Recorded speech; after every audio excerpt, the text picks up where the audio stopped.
அப்புறம் நீ ஆம்பளையா இப்போ வந்து மீச தாடியெல்லாம் வச்சுன்னு காமம் வராதுன்னா என்ன பண்ணுவாத்த? சொல்லுப்பா, பதில் சொல்ல மாட்டியா? செத்து போனோன்றான். அது வரலக்கூடாதுன்னா செத்து போனோம். அதான் வழி. அதுக்கு அது உயிராக இருக்கிற வரைக்கும் அது இருந்து சாப்பிட்ற இல்லை, ரத்தம் ஊறுது இல்லை, அதுலேருந்து தான் வருது விந்து. சாப்பிடாத நிறுத்தினா காமம் வராது. சாப்பிடாது நிறுத்திப்பார். ஒரு 20 நாள் சாப்பிடாத எதையுமே தானாக காமம் அடங்கிடும். சாப்பாடு சாப்பிட்ற வரைக்கும் காமம் இருந்துக்குன்னு தான் இருக்கும். உப்பு காரம் எல்லாம் ஒன்றும் இல்லை. ஒரு சோறு போட்ட துணிவியா பிடிக்கலையா? அப்புறம் காமம் வரக்கூடாதுன்ற எப்படி வராது இருக்கும்? டெய்லி ஒரு சாப்பாடு வச்ச சாப்பாடு போட்டு உப்பு உப்பு குழம்பு கிழம்பு இல்லாத சாப்பிட்டுருவோம். ஒரு 20 நாள் தானாக அடங்கும். காரம் புளிப்பு உப்பு இருந்தால் காமம் வரதான் செய்யும். சொல்லுங்கப்பா. சித்தர்கிட்டலாம் அந்த தகுதி உனக்கு இருக்குதா? சித்தர் 10 வயசில் போயிட்டேன், நீ எத்தனை வயசில் வந்துக்கிற? இன்னொருத்தரை ஒப்பிட்டே பேசக்கூடாது. அவங்க நிலை வேறு, உன் நிலை வேறு. அவங்க ஒரு பிறப்பில் சித்தன் ஆகலை, பல பிறப்பு எடுத்து சித்தன் ஆனான். நீ ஒரு பிறப்பில் இன்னும் 1வது கூட தெரிஞ்சிக்கல, சித்தர்களை பற்றி பேசுகிற. சித்தர்னா அவ்வளோ விளையாட்டு விஷயமா? ஏம்மா இந்த உப்பு இல்லை, அவங்க சொன்ன உப்பு வேறு உப்பு. நீ சாப்பிட்டுக்கிற உப்பை சொல்லலை, அவங்க வேறு உப்பு. அது உனக்கு என்னத்துக்கு அந்த உப்பை பற்றி? என்ன சொல்கிறாரு திருக்குறளா? என்ன சொல்கிறாரு? இல்லை என்னப்பா சொல்கிறாரு? சொல்லு.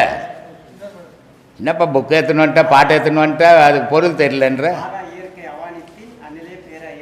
அப்போ என்ன சொல்கிறாரு? என்ன சொல்கிறாரு? அதில் விளக்கம் என்ன சொல்கிறாரு?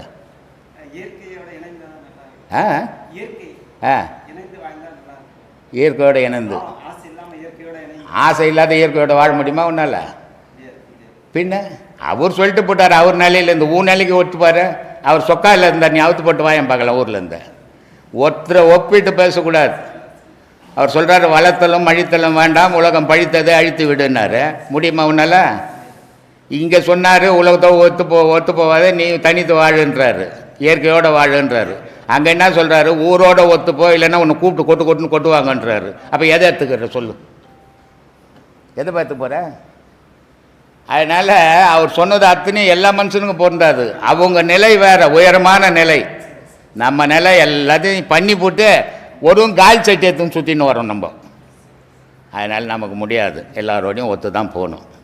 நான் அதனால தான் சொல்லுவேன், இந்த உபதேசம் வாங்குறீங்க, நான் உபதேசம் வாங்கிட்டேன், நான் ஞானி, எனக்கு ஓடுவானா பொண்டாட்டி வானா புள்ள குட்டினா இந்த பக்கமே திரும்பாதீங்கன்டுவேன். எல்லாமே செய்யணும், எதுலேயும் நீ ஒட்டாமல் செய்யணும். அதான் வாழ்க்கை, அதான் கடவுள் வழிபாடு. வீட்டை விட்டு ஓடி போகிறது, கடன் வாங்கி துண்ணு போட்டு வீட்டுக்கு பயந்துக்கின்னு குடும்பத்தை நடத்த முடியாது ஓடி போகிறவன் தான் கடவுளை தேடி ஓடி போக மாட்டான். அவன் எங்கே போய் இமயமலையில் இருந்தால் விட அவன் எண்ணெல்லாம் வீட்டில் தான் இருக்கும், உடல் தான் அங்கே இருக்கும். அதனால் சாதனைன்றது இருக்கிற இடத்துலேருந்து சாதிக்கணும். அதான் சாதனை. ஓடி போய் சாதிக்கிறது சாதனை இல்லை, அது பயம்.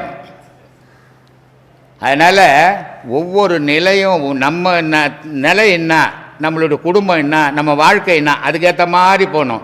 பெரிய மகான் சொல்லிக்கிறாரு, அப்படி போகிறங்கன்னா நீ வீட்டில் விட்டுடணும். அது முடியாத காரியம் இல்லையா? ஒருத்தர் என்கிட்ட வந்தார், எனக்கு யாருன்னு அவருக்கு தெரியாது, நான் யாருன்னு அவருக்கு தெரியாது. டீ கடைக்கார் சொன்னார் போலுக்குது அவர்கிட்ட, இது மாதிரி பாண்டு குருநாதர் அவருன்ட்டு. அவர் உட்காந்து நேராக உட்காந்து நேராக என்கிட்ட வந்தான், சாமி நான் இமயமலைக்கு போகிறேன் அப்படின்னா. எதுக்கு இமயமலைக்கு போகிறேன்? இமயமலைக்கு போனேன் என்ன சிவபெருமான் அங்கே உட்காந்துக்கிறாரு, உன்னை வாவான்னு கூப்பிட்டுக்குன்னு. குடும்பத்தை காப்பாற்றுறதுக்கு வக்கு இல்லை, பயந்து ஓடி போகிறோம், கடவுளை தேடி ஓடி போறியா? இருக்கிற இடத்துலேருந்து எவன் சாதிக்கிறானோ அவன் தான் சாமர்த்தியசாலி. ஓடி போய் சாதிக்கணுன்றவெல்லாம் சாமர்த்தியசாலி. பயம் அவனுக்கு. குடும்பத்தை ஒரு கையில் பிடிக்கணும், கடவுளை ஒரு கையில் பிடிக்கணும். எல்லா குடும்பத்திலையும் நமக்கு வயசானவொன்னே பிள்ளைங்க நம்மளை கேட்டில் வெளியே வச்சுருவாங்க, உள்ளே சேர்க்க மாட்டாங்க வீட்டு உள்ள. இல்லை எல்லாருக்கும் அந்த கதி தானே, உலகமே அதுதானே. அப்போ தள்ளாட்டம் வரும். தள்ளாட்டம் வரும்போது அப்போ வரும் நமக்கு எண்ணம், அது வரைக்கும் நம்ம சம்பாதிக்கிறோம், வீடு நம்ம பேச்சு கேட்குது, எல்லாம் கேட்குது, நான் தான் பெரிய ஆளுன்னு வீட்டில் இருப்போம். நமக்கு வயசாகி பாக்கெட்டில் பணமும் போய் மனத்தில் பலமும் போச்சுன்னா உள்ளே வெளியே உட்கார வைப்பாங்க. வெளியே உட்காரும் போது இவ்வளோ சம்பாரிச்ச இவ்வளோ போட்டேன், பிள்ளைங்களை காப்பாற்றினேன், இப்போ என் கதி என்னான்னு தெரியலையேன்னு நினைக்கிறப்பார். அப்போ 2 கையில் கடவுளை பிடிச்சிடணும். ஓடா யாரும் வேணா, எனக்கு கடவுளுக்குறாண்டான்ற எண்ணம் வரும். அது இப்போதுலேருந்து பழகினா தான் வரும், அப்போ திடீர்னு வராது. அதுக்காக தான் இதை பண்ணுங்கன்றது.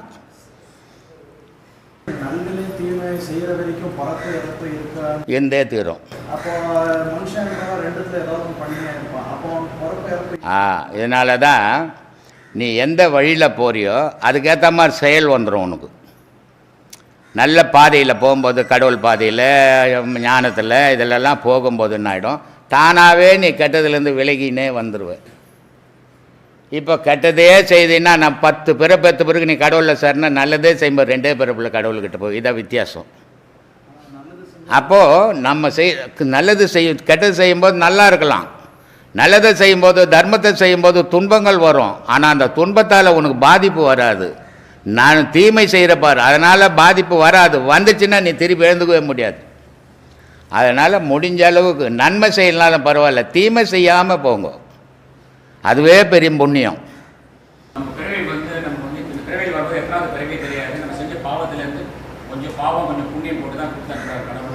சரி சரி.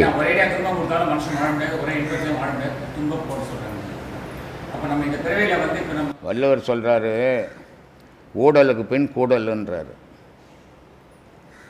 அது என்ன அர்த்தம்? சண்டை போட்டுக்கு நான் குடும்பத்தில் பொண்டாட்டிக்கிட்ட அப்புறம் சேரும்போது சாதாரணமாக சேர்ந்ததை விட இன்பமாக இருக்குமா இல்லையா? அதனால் ஒரு மனுஷன் எப்போ துன்பத்தில் இருந்து அவன் இன்பத்தை அடையிறானோ, அந்த துன்பத்தை விட இந்த இன்பம் பெருசாக இருக்கும். ஒவ்வொரு மனிதனும் இந்த உலக விஷயத்தில் 70% துன்பத்தை அனுபவிக்கிறான். ஆனால் இந்த 70% துன்பத்தை அவன் ஏன் தாங்குறான்னா, அந்த 30% இன்பத்துக்காக அதை தாங்கினுக்கிறான். அப்போ 30% இன்பம் கிடைக்குது. அந்த 30% இன்பம் கிடைச்சாலும் பரவாயில்ல, ஆனால் 70% துன்பத்தை அனுபவிக்க தயாராகிறான். அப்போது துன்பமும் இன்பமும் இல்லாதான் இறைவனுடைய பாதை. அங்கே துன்பமும் கிடையாது, இன்பமும் கிடையாது. எப்போ இன்பங்குதோ அதனுடைய தொடர்ச்சி துன்பம், எப்போ துன்பங்குதோ அதனுடைய தொடர்ச்சி இன்பம். இரவனுடைய தொடர்ச்சி பகல், பகலினுடைய தொடர்ச்சி இரவு. ஆணுனுடைய தொடர்ச்சி பெண்ணு, பெண்ணுனுடைய தொடர்ச்சி ஆணு. இந்த மாதிரி ஒன்றோட ஒன்று தொடர்பு கொண்டது அது. அப்போது இது ரெண்டும் இன்பமும் வேணாம் துன்பமும் வேணாம் அப்படின்னா அங்கே இடையில் என்ன இருக்குது, நடுவில் என்ன இருக்குது? இன்பம் இல்லாத துன்பம் இல்லாத அந்த வாழ்க்கை எப்படிப்பட்டது? ஏங்க துன்பமும் வேணாம் இன்பமும் வேணாம், அதுக்கு இடையில் என்ன வாழ்வு அது? ஒன்று மனுஷன் என்ன பண்ணுவான், துன்பப்பட்டுனுப்பான், இல்லை இன்பத்தில் இருப்பான். இன்பமும் வேணாம் துன்பமும் வேணான்னா அது என்ன வாழ்வு?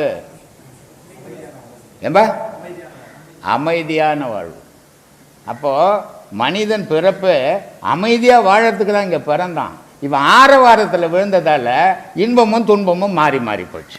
அப்போது ஆண்டவனுடைய வழிபாடு, அந்த வழிபாட்டில் போகும்போது அவனுக்கு இன்பமும் இல்லை துன்பமும் இல்லை, அமைதி கிடைக்குது. ஏன்னா உலகத்தில் இன்பம் இருக்குது துன்பம் இருக்குது, அமைதி இல்லை. அப்போ அமைதியை வச்சுக்கிறவன் யார்? ஆண்டவன். இப்போது ஒரு பட்டாணி கடைக்காரங்கிட்ட போய் பட்டாணி கேட்கலாம், பட்டாணி கடைக்காரங்கிட்ட போய் டீ கேட்க முடியுமா? கேட்க முடியாது. அது மாதிரி அமைதியை வச்சுங்கிறவன் ஆண்டவன். அப்போ அவனை தேடி போனால் தான் நமக்கு அமைதி கிடைக்கும். உலகத்தில் ஆரவாரங்குது, அதனால் இன்பம் இருக்குது துன்பம் இருக்குது. அப்போ நம்மளுடைய பயணங்கள் எதை நோக்கி போகிறோம்?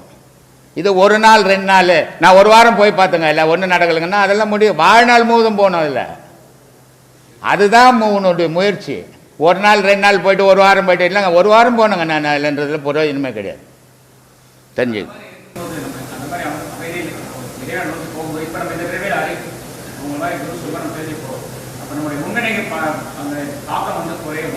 கண்டிப்பாக கண்டிப்பாங்க. இப்போ ஒரு துணி போட்டுன்னுக்குறோம் இல்லையா, அந்த துணி மில்லிலேருந்து வரும்போது பல்ச்சின்னு வந்தது பால் மாதிரி இல்லையா, அதை ஒரு வாட்டி கட்டிட்டோம், நம்ம துவைக்கிறோம், கொஞ்சம் வெள்ளையாக இருக்குது, திருப்பி 2 வாட்டி கட்டணும், திருப்பி துவைக்கிறோம், அது வந்த மாதிரி இல்லை கலர். எவ்வளோ தான் துவைச்சாலும் நம்ம அது வந்த கலர் இல்லை, மாறி போச்சு. அப்போ என்ன பண்ணுறோம், அந்த வெள்ளாவில் வச்சு இது பண்ணுவோம், வேக வைப்பாங்க. அப்போ வேக வச்சா ஓரளவுக்கு வெள்ளையாக வரும். இந்த வெள்ளாயில் வச்சு வாழ வைக்கிறதா யோகம். யோகம்ன்றது என்னது? வெள்ளாயில் வச்சு மனுஷனை வேக வைக்கிறது. அவன் எப்படி அடுப்பில் துணியங்களால் போட்டுட்டு பானைங்களில் கீழே அடுப்பு கொளுத்துவான், அந்த கொதிப்பில் அந்த அழுக்கெல்லாம் வெளியே வரும் சோட்டா மாவில். அந்த மாதிரி இந்த யோகம்ன்ற நெருப்பில் நீ செய்த பாவ வினைகள் கழிஞ்சிக்கினே இருக்கும். ஆனால் தொடர்ச்சியாக செய்யணும், இல்லைன்னா முடியாது. வாழ்நாள் முழுக்க அதை பிடிச்சிக்கணும். எதையோ வாழ்நாள் முழுசும் பிடிச்சிங்கிறிய, ஆண்டவனை பிடிக்கும் வாழ்நாள் முழுதும். சரி, ஆண்டவன் கூட வானா, உன்னை பிடிச்சிக்க வாழ்நாள் முழுதும். பொண்டாட்டியை பிடிச்ச, புள்ளையை பிடிச்ச, பேரனை பிடிச்ச, பேத்தியை பிடிச்ச, சுகத்தை பிடிச்ச, சொந்தத்தை பிடிச்ச, எல்லாத்தையும் பிடிச்ச. உன்னை மறந்திய நீ. உனக்குள்ளே இருக்கிற பொருள் இல்லைன்னா பொண்டாட்டி இல்லை, புள்ள இல்லை, சொத்து இல்லை, சுகம் இல்லை. அப்போ உன்னை வாழ வச்சுங்கிற பொருளை நீ என்னைக்காவது நினச்சி பார்த்தியா ஒரு நாள்னா? இவ்வளோ பேர் புகழ், இவ்வளோ சொத்து சொந்தங்கள் எல்லாத்துக்கும் அடிப்படையாக தானே. 5 வயசுல செத்துருக்கலாம், பிறந்த உடனே செத்துருக்கலாம், 30 வயசில் செத்துக்கலாம். இவ்வளோ நாள் உன்னை காப்பாற்றின்னுக்குதே, அந்த பொருளை மறந்துட்டோமே. இதான் நன்றி மறந்ததுன்றது. எது நமக்கு நன்மை செய்தோ அதை மறந்துட்டு யார் எதிர்த்து நிற்கிறானோ அவனுக்கு போய் நன்மை செய்துங்கிறோம் உலகத்தில், இல்லையா? இதை யோசித்தால் புரியும், யோசிக்கலன்னா புரியாது. எந்த ஆடம்பரமும் இருக்கக்கூடாது. அவன் நல்லதை மட்டும்தான் நினைக்கணும். 4 பேருக்கு நல்லதை மட்டும் சொல்லி கொடுக்கணும். எந்த வித ஆசைக்கும் அவன் அடிமையாகக்கூடாது. இதில் மகாபாரதத்தில் துரோணர், பீஷ்மர் எல்லாத்தையும் இழக்க போகிறார். ஏன்னா அவர் செய்த தவறுக்காக இறைவன் தர தண்டனையை நான் ஏற்றுக்க தயார். ஏன்னா பீஷ்மர் எந்த ஆயுதம் தொட்டாலும் கடவுளால் கூட ஜெயிக்க முடியாது. அப்போ பீஷ்மரை எப்படி அடிக்க முடியும்னா, எல்லாம் இழந்து இருக்கும்போது தான் அடிக்க முடியும், எது வச்சிருக்கும் போது அடிக்க முடியாது.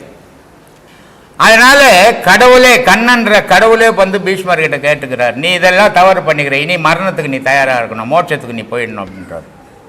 அப்போ எல்லா பொருளையும் அவர் திறந்துடுறாரு. இவர் தான் அந்த படையினுடைய தளபதியாக இருந்தவர். அப்போ இவர் இருந்தார்னா இவருக்கு அடுத்தபடியாக பீஷ்மர், துரோணர் வரணும் அந்த படை தளபதியாக. அப்போ துரோணர் போய் பீஷ்மரை சந்திக்கிறாரு. சந்திக்கும் போது பீஷ்மர் சொல்கிறாரு, நாளைக்கு என்னுடைய மரணம் நிகழப்போகுது.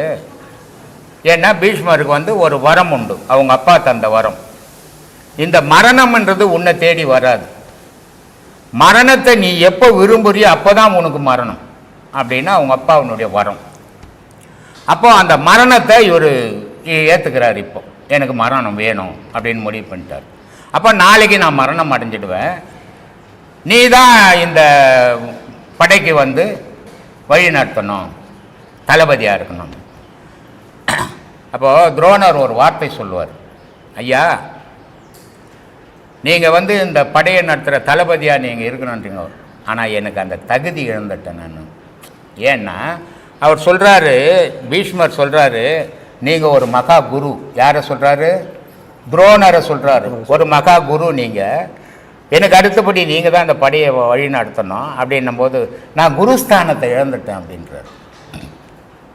எப்படி குருஸ்தானத்தை நீங்கள் இழக்கலாம், எப்படி இழக்க முடியும் அப்படின்னும் போது, நான் ஒரு குருவு துருபத நாட்டினுடைய மன்னங்கிட்ட போய் சண்டை போட்டு பாதி இடத்த வாங்கிக்கினேன் நான்.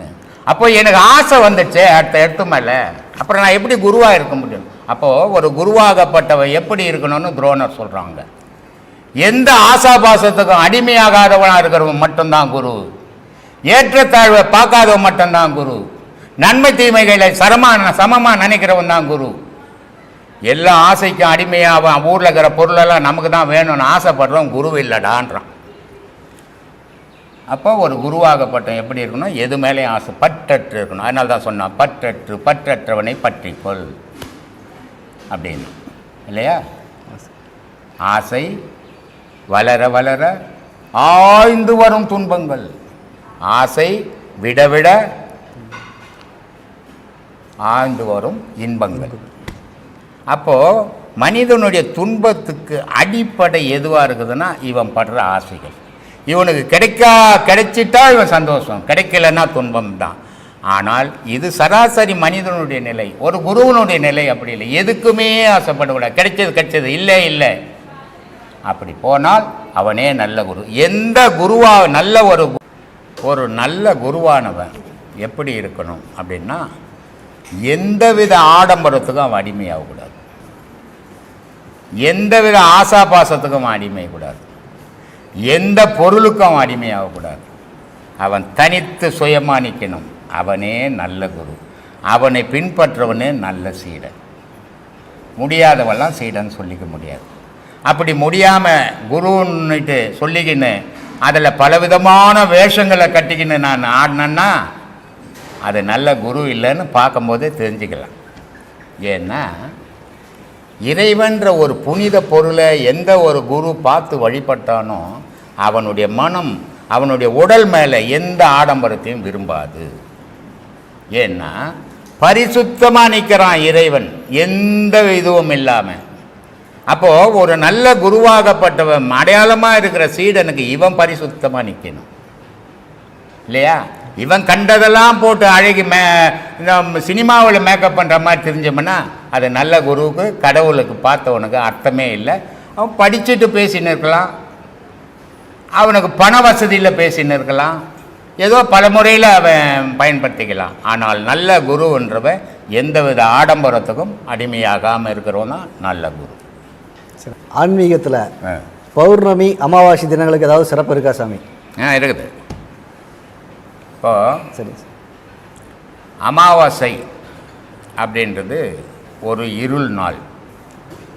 இப்போ நீங்கள் எங்கன்னா சாவுங்களுக்கு போனீங்கன்னா சாவு அவர் செத்து போயிட்டார், நீ கருப்பு துணி குத்தி போனால் தானே அவருக்கு தெரியும் அடடே இவர் துக்கமாக வந்துக்கிறாருன்னு இல்லை. ஆனால் அங்கே ஒரு கருப்பு பேட்ஜ் அணிஞ்சின்னு போகிறீங்க. எதுக்கு போகிறீங்க? வாயில் சொல்லாமல் செயலால் நான் துக்கமாக இருக்கிறேங்க, நான் இருட்டில் இருக்கிறேங்க, ஒளி போயிடுச்சிங்க அப்படின்றதுக்கு அடையாளத்துக்கு தான் ஒரு கருப்பு பேட்ஜ் அணிஞ்சுன்னு சாவுக்கு போகிறீங்க. அதே மாதிரி ஒரு தீமையை செய்கிற மாந்திரிகவாதிக்கு இந்த அமாவாசை அவசியம். ஏன்னா இருளுன்றது மனிதனை தடுமாட வைக்கக்கூடியது, மாந்திரிகம்ன்றதும் மனிதனை தடுமாட வைக்கக்கூடியது.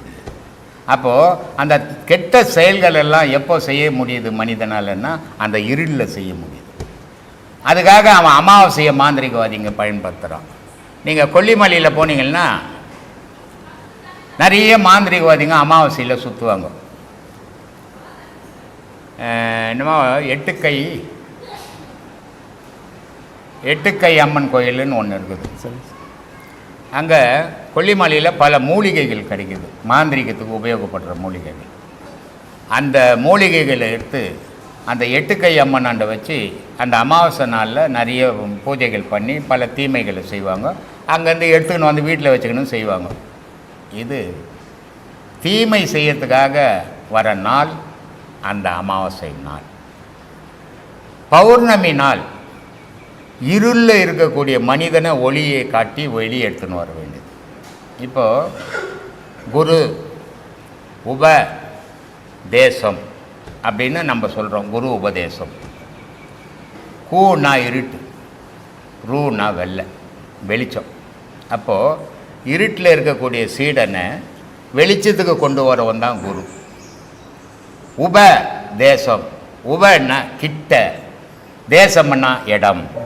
அப்போது இறைவன் இருக்கிற இடம் உன்னுடைய உடலுக்குள்ளேன்னு உன்னுடைய இருளை நீக்கி ஒளியை காட்டி அந்த குரு தொட்டு காட்டும்போது அது குரு உபதேசமாகும். அப்படிப்பட்ட உபதேசம் நீ இருளில் வாழ்ந்துன்னுக்கிற மனிதனை பேர் ஒளிக்கு எடுத்துன்னு வர்றதுக்காக வரக்கூடியதான் அந்த பௌர்ணமி நாள். அந்த பௌர்ணமியினுடைய நிலை என்ன, அந்த சந்திரனுடைய அந்த பௌர்ணமி முழுமையில் வர நிலை என்னன்னா மனிதர்கள் ஒரு மாதம் செய்யக்கூடிய பாவ புண்ணியங்கள் அத்தனையும் அந்த பௌர்ணமி முழு நிலவு ஒழிச்சிடும்.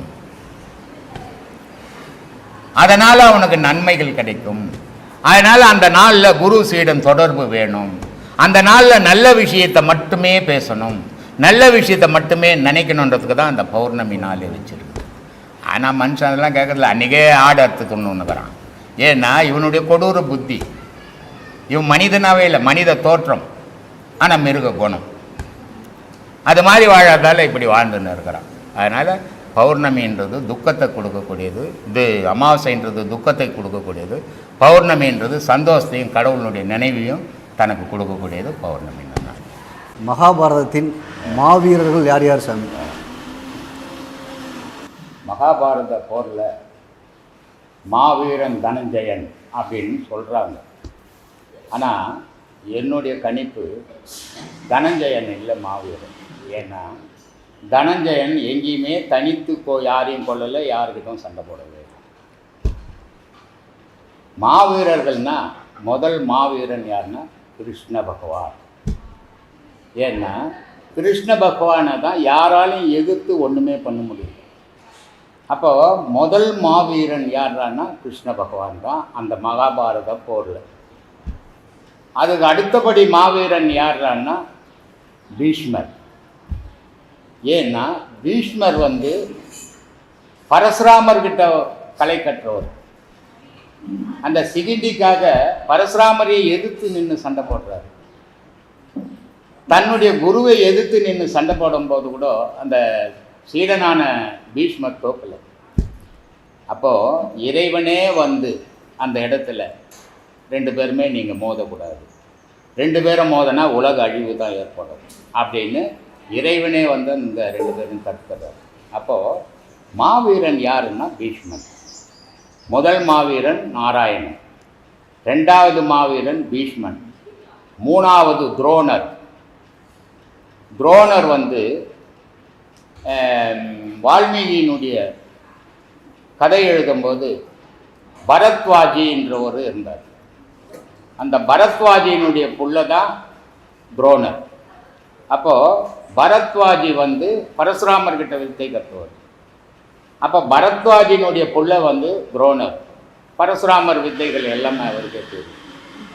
அதே மாதிரி இவ்வளோ பேர் இருந்தாலும் கூட இவங்களுக்கெல்லாம் ஒரு நாடு, இவங்களுக்கெல்லாம் ஒரு சீடர்கள், இவங்களுக்கெல்லாம் ஒரு பக்தர்கள், இப்படி இருந்த மாவீரர்கள் தான் இவங்கெல்லாம். ஆனால் யாருமே இல்லாத ஒரு உயர்ந்த குலத்தில் பிறந்தவன் ஆனால் தாழ்ந்த குலமாக வளர்ந்து அவன் ஒரு மாவீரனை காட்டி அவன் யாருடைய எந்த தெய்வத்தினுடைய ஆதரவோ இல்லை எந்த மன்னர்களுடைய ஆதரவோ எந்த வீரர்களுடைய ஆதரவோ இல்லாமல் மாவீரனாக இருந்த மாவீரன் யாருன்னா கர்ணன். ஏன்னா கர்ணனுக்கு ஈக்குவலாக வந்து வேற யாரையுமே ஒப்பிட முடியாது மகாபாரதத்தில். ஏன்னா கர்ணன் வந்து சூரிய பகவானுடைய பிள்ளை. சூரிய பகவான் என்ன பண்ணுறாருன்னா இவன் அழிவே இல்லாதவனாக இருக்கணும் அப்படின்றதுக்காக நமக்கு ஏதாவது ஒரு சின்ன சின்ன பிரச்சனை வந்துச்சுன்னா 4 பேர்கிட்ட ஓடி போட்டு உதவி கேட்பார், பாதுகாப்பு கேட்பார். ஆனால் அவன் வந்து அவனுக்கு இருந்த பாதுகாப்பை யாராலையுமே அழிக்க முடியாத குண்டல கவசம் அப்படி இருந்து கூட அதெல்லாம் தானம் பண்ணி கூட அவன் கடவுளுடைய தெய்வம் எந்த மன்னனுடைய தெய்வம் இல்லாமல் தனித்து சண்டை போடு தனித்து கொள்றான். அபிமன்யுவை கொண்டான் இல்லையா? பீமனுடைய புள்ள கடோர்கஜனை கொண்டான். இவன் தனித்து எல்லாரையும் கொண்டான். ஆனால் அர்ஜுனன் அந்த மகாபாரத போரில் யாரையுமே கொல்லலை. துரோணரை கொல்லலை, பீஷ்மரை கொல்லலை, யாரையுமே கொல்லலை. எப்போ கொன்னான் அப்படின்னா கண்ணன் போய் நாராயணன் போய் அவங்கள கொன்று நிராயுதபாணி ஆக்கின பிறகுதான் துரோணரை பீஷ்மரை அடித்தான். அதே மாதிரி இவனுடைய துரோணனுடைய மரணம் வந்து துருபதனுடைய புள்ள அவன்தான் துரோணரை கொல்றான். அப்போது அர்ஜுனனை குரு துரோகின்னு சொல்கிறதுல அர்த்தமே கிடையாது. நிறைய பேர் சொல்லுவாங்க குரு துரோகிக்கு அர்ஜுனன் துரோணரை கொண்டுட்டான். ஆனால் துரோணரை அர்ஜுனால் கொல்ல முடியாது, கொல்லவும் இல்லை. பீஷ்மரை கொல்லவும் முடியாது, கொல்லவும் இல்லை.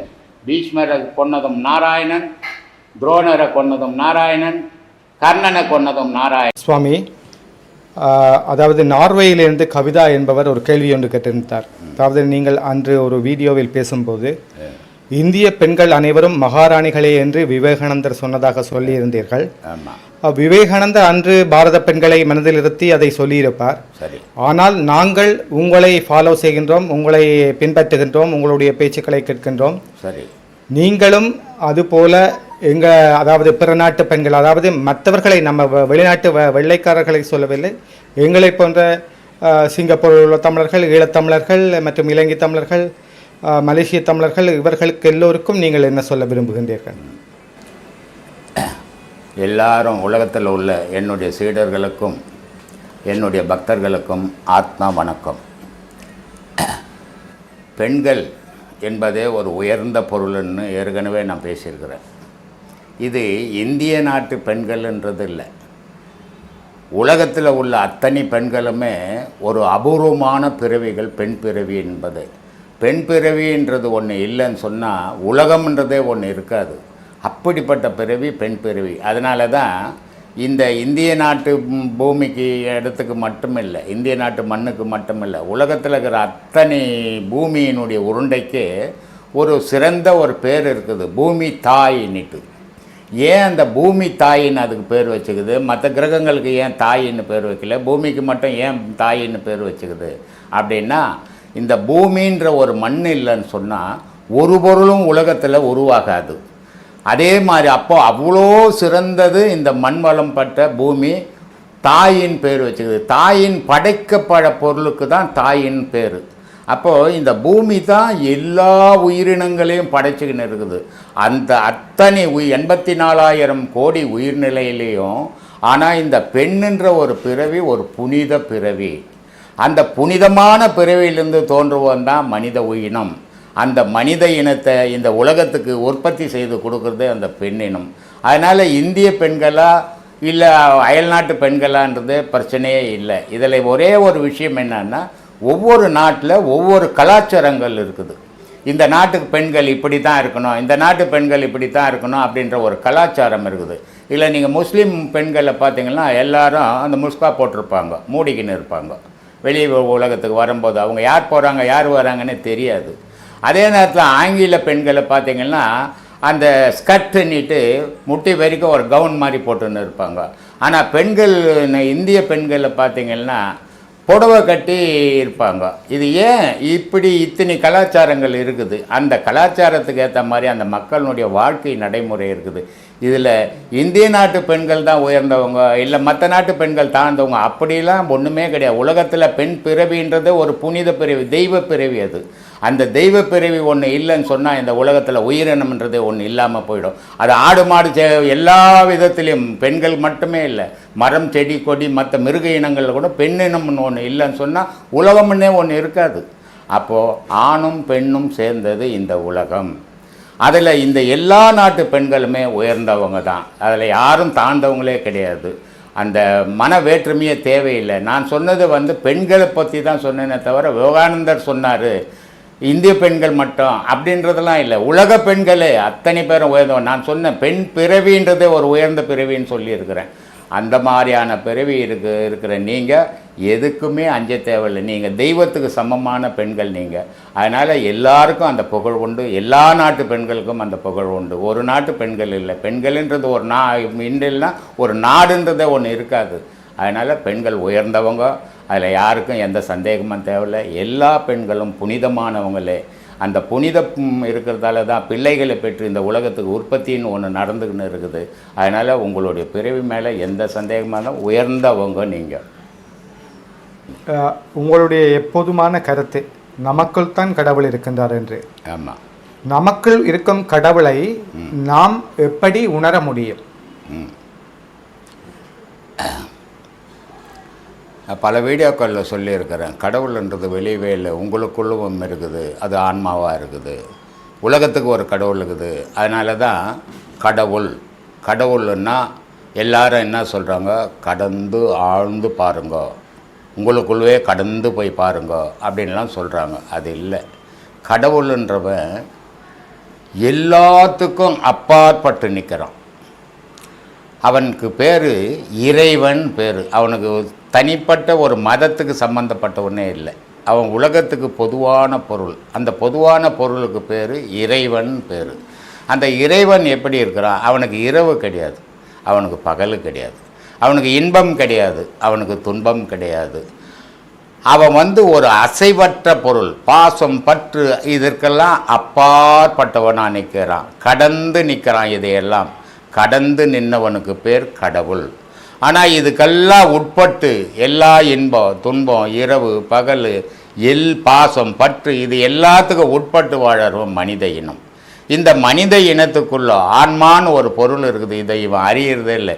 இவன் மனிதன் என்ன பண்ணுறான், இந்த உடலே சிறந்தது, இந்த உடலே பெரிய விஷயம், உடலே எல்லாம் செய்யுதுன்னு நினச்சின்னு இருக்கிறான். ஆனால் அது உன்னுடைய உண்மை அறியாத பேசுகிற விஷயம். இந்த ஆன்மான்னு ஒரு பொருள் இல்லைன்னா இவனுக்கு மூச்சின்னு ஒரு பொருள் கிடையாது. இந்த ஆன்மான்னு ஒரு பொருள்னா ஜீவன்ற விந்து கிடையாது. அப்போது இவன் உடலுக்குள்ளே இருந்து இயக்கிறது இந்த ஆன்மா தான். இந்த ஆன்மா எப்படி இருக்குதுன்னா அது ஒரு பேரொலியாக உன்னுடைய தலையில் பிரணவமேட்டில் இருக்குது. அங்கே இருந்து கரண்ட்டு மாதிரி எல்லாத்துக்கும் தொடர்பு லிங்க்கு கிடைக்குது. அது ஏங்குது. அது ஏங்கத்தால் உன் உடல் ஏங்குது. உன் உடல் ஏங்கத்தால் செயல் நடக்குது. அப்போது உன்னுடைய ஆன்மாவை நீ உணரும் போது தான் உனக்குள்ளே இருக்கிற கடவுளை நீ உணருவ. அப்படின்னா அதுக்கு சரியான நம்மக்கிட்ட வரணும்னு அவசியமே கிடையாது. எத்தனையோ மகான்கள் வெளி உலகத்தில் இருக்கிறாங்க, எத்தனையோ ஞானிகள் இருக்கிறாங்க, எத்தனையோ குருமார்கள் இருக்கிறாங்க. ஆனால் ஒரு நல்ல குரு கிட்ட போய் அதனுடைய முறையை பின்பற்றி அவங்க சொல்ல மீறாமல் பயணம் பண்ணும்போது உங்களுக்குள்ளே இருக்கிற கடவுளை நீங்களே அறியுவீங்க. அப்போ உங்களுக்குள்ளவே அதை தேடணும். அதனால தான் சொல்கிறது சரியை கிரியை யோகம் ஞானம்னு 4 பதம் வச்சுருக்குது. இது சரியை கிரியை யாரும் சொல்லிக் கொடுக்க வேண்டியதே இல்லை. முன்னோர்கள் என்ன செய்துன்னு போகிறாங்களோ அதை பார்த்து நீங்கள் செய்ய போகிறீங்க. அது ஒன்றும் தவறு கிடையாது. கோயிலுக்கு போகிறது தவறு கிடையாது. கோயிலுக்கு போனால் தான் ஒரு பக்தி வரும். பக்தி வந்தால் தான் ஞானம் வரும். அப்போது அடிப்படை பேஸ் கோவில் அவசியம், தெய்வம் அவசியம், தெய்வம் நினைப்பு அவசியம். ஆனால் இது போதாது. இது உனக்குள்ளவே உன்னை அறியணும். முதல்ல உன்னை பார்க்கணும். உன்னை பார்த்த பிறகு தான் தெய்வத்தை பார்க்க முடியும். அப்போது உன்னுடைய ஆன்மாவை நீ எப்போ அறியறியோ, உன்னுடைய உருவத்தை நீ உனக்குள்ளவே இருந்து இன்னொரு உருவமாக நீ எப்போ பார்க்குறியோ அப்போ உனக்குள்ளவே நீ கடவுளை அறியலாம். இந்த கடவுளை அறிஞ்சின்னா உலகத்தில் இருக்கிற இயற்கையை இறைவனை உன்னால் அறிய முடியும். அப்போ முதல்ல உனக்குள்ளே தேடும்போது தான் அது கிடைக்கும். இதை தான் ரொம்ப அழகாக இவர் சொல்கிறார். மாங்காய் பால் உண்டு மலைமேல் இருப்போர்க்கு தேங்காய் பால் ஏது கடி குதம்பா என்றார் குதம்பை சித்தர். இது என்ன மாங்காய் பால் தேங்காய் பால்ன்ற வேற்றுமை உங்களுக்கு தோணும். மாங்காய் பால் என்றது ஞானம், தேங்காய் பால் என்றது அஞ்ஞானம். அஞ்ஞானத்தில் செய்கிறது பக்தி, மெஞ்ஞானத்தில் செய்கிறது மாங்காய் பால். இந்த மாங்காய் பாலை அடையணும். அடைஞ்சு நீ மலை மேலே உட்காரணுன்னா மலை என்ன தலை, தலை என்ன ஆன்மா. அப்போது இந்த யோகத்து மூலிமா அவர் நமக்கு என்ன சொல்ல வர்றாரு, இந்த யோகம் செய்து ரொம்ப கடினமான விஷயம் அது. அதை செய்து நான் என்னுடைய ஆன்மாவோடு நான் கலந்து இருக்கிறேன், அதனால் நான் மலை மேலே இருக்கிறேன். நீ தேங்காய் பால் சாப்பிட்டு நீ இந்த கஷ்டத்தை உன்னால் தாங்க முடியல, செய்ய முடியல, இதை மனம் ஏற்றுக்கல, விட்டுடுற. அதனால் நீ தேங்காய் பால் சாப்பிட்டு ஊர் ஊராக கோயில் கோயிலாக தெரிஞ்சுக்கின்னுக்கிற. உனக்கு எது சரின்னு உன் மனம் எப்போ முடிவெடுக்குதோ அப்போ நீ அதில் தொடரலாம். ஆனால் இந்த மாங்காய் பால் என்றது ரொம்ப கடினமான விஷயம். அது யோக சம்பந்தப்பட்டது. மாங்காய் பால்ன்றது அமுதம். மாங்காய் பால் மனுஷன் சாப்பிட்டான்னா குடலெல்லாம் துண்டு துண்டாக போடும். அப்படிப்பட்ட நிலையை அவர் மகான் ஏன் சொன்னார்னா ரொம்ப கடினமான விஷயம்பா. அந்த கடினமான விஷயத்தை நீ அடையணும். அடைஞ்சாதான் உன்னுடைய பிறப்புக்கு ஒரு சிறப்பு உண்டு. அந்த பிறப்பை நீ இறைவனோட கலக்கிறதுக்கு மாங்காய் பால் சாப்பிட்டாகணும். தேங்காய் பால் கொஞ்ச நாள் சாப்பிட்ட விட்டுடு, இனி மாங்காய் பால் சாப்பிட முயற்சி பண்ணு. அந்த மாங்காய் பால் எப்படி சாப்பிடணும்னு ஒரு மகான் கிட்ட போ, கேளு, அவர் சொல்லி கொடுக்குறத பயன்படுத்திக்கோ. அதைப்படி நீ பயணம் பண்ணால் இறைவனை உனக்குள்ளே நீ காண.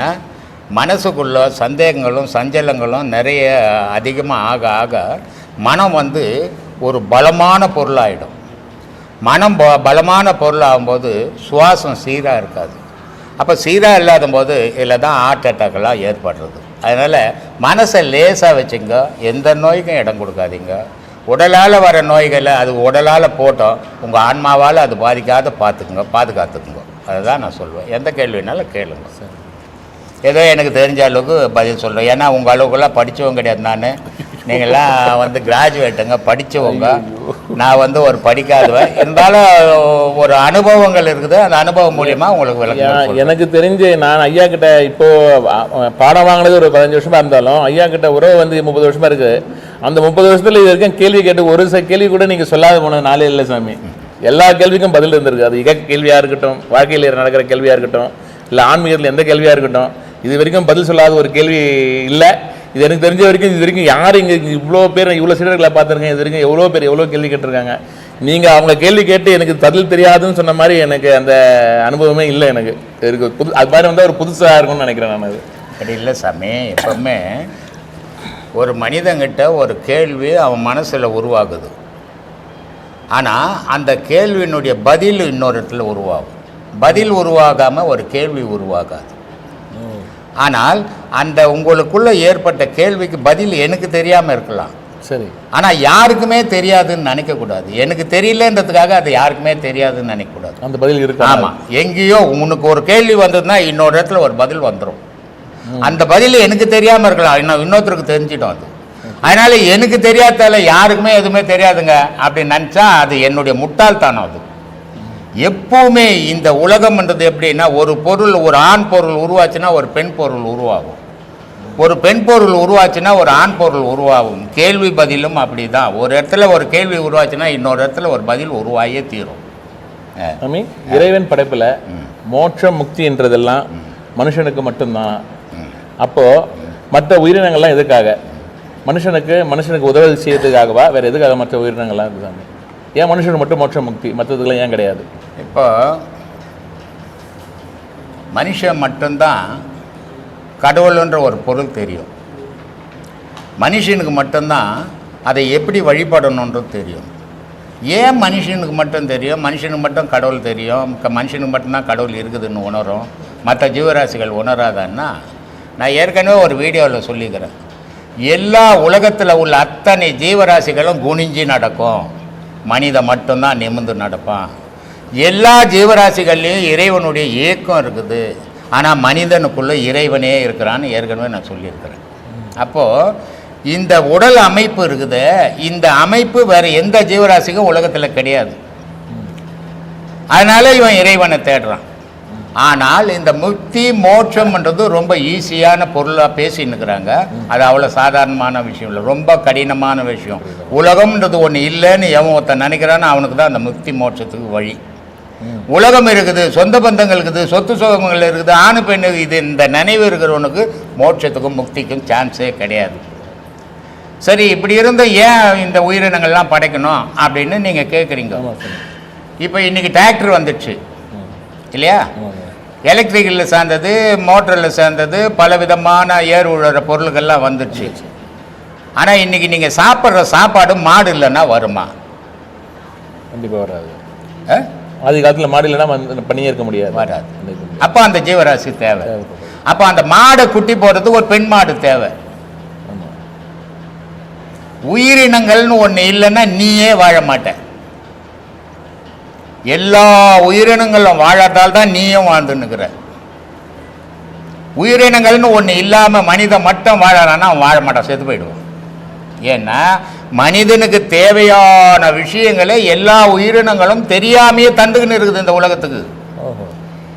இதை மனுஷன் உணர்றது இல்லை, அதனால இவனுக்கு தெரியல. அதனால உலகத்தில் எல்லா உயிரினங்களும் தேவை. இருந்தால்தான் நீயும் வாழ முடியும். நீயும் ஒரு உயிரினம் தான். நீ இன்னுமா மனுஷன் ஒரு அதிசய பொருள்னு நினச்சிக்காத, நீயும் ஒரு உயிரினம் தான். நீ எப்போ மனுஷனா ஆகிற, ஒரு உயிரினமாக இல்லாத அதுலேருந்து எப்போ மாறுபடுற அப்படின்னா, நீ ஒரு கல்யாணம் காட்சி பண்ணிக்கிற, நீ ஒரு குழந்தை குட்டியை பெற்றுக்கிற, நீ ஒரு வீடு வாசல் கட்டிக்கிற, நீ ஒரு தொழில் செய்கிற, இப்போ தான் மனுஷனாக மாறுற. நீ அதுக்கு முன்னே நீ ஒரு உயிரினம் தான் இல்லையா? இந்த எண்ணங்கள் சேரும்போது மனம் வந்துடுச்சு. மனம் வந்தப்போ நீ மனுஷன் மாறின. அந்த மனுஷன் மாறதுக்கு முன்னே நீயும் ஒரு உயிரினம், ஒரு ஜீவன் தான். அப்போது எல்லா ஜீவராசிகளும் இணைஞ்சதான் உலகம். நீ ஒன்றி இணைஞ்சல. மரஞ்செடி கொடி எதுக்கு வேணும்? அது நமக்கு என்ன செய்யுது அப்படின்னு தான் நினைப்பீங்க. மரஞ்செடி கொடின்னு ஒன்று இல்லைன்னா காற்றுன்னு ஒன்று கிடையாது, காற்றுன்னு ஒன்று இல்லைன்னா மழைன்னு ஒன்று கிடையாது. எல்லாமே கலந்ததான் உலகம். நீயும் அதில் கலந்தவன் தான். நீ ஒன்றும் அதிசயம் கிடையாது, அதோட சேர்ந்தது. ஆனால் நீ என்ன நினச்சிக்கின்னா உன்னை மட்டும் நீ அதிசயமாக ஒரு பிம்பப்படுத்தி பார்க்குற. இல்லை, நீயும் உலகத்தோடு இணைஞ்சவன் தான். அதனால தான் சொன்ன அண்டத்தில் உள்ளது பிண்டத்தில் உள்ளது. அதுதான் நீ தான் அது. அது அழியும்போது நீ அழிஞ்சு தான் ஆகணும். நான் மனுஷன் இருப்பேன் அப்படின்லாம் சொல்ல முடியாது. எவன் உயிரியாவது எவனாலேயாவது காத்துக்க முடியுமா? உலகத்தில் ஒத்தனை காட்டு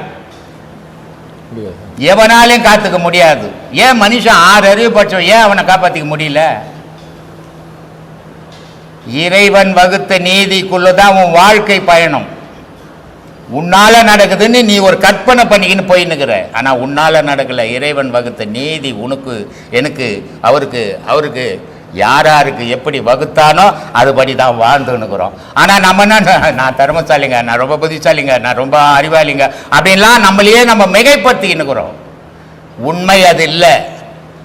உண்மை இறைவன் வகுத்த வாழ்க்கையிலிருந்து எந்த கொம்பனாலையும் நவர முடியாத இவன் தான் பெரிய ஆளுன்னா இவன் சாவே கிடையாது.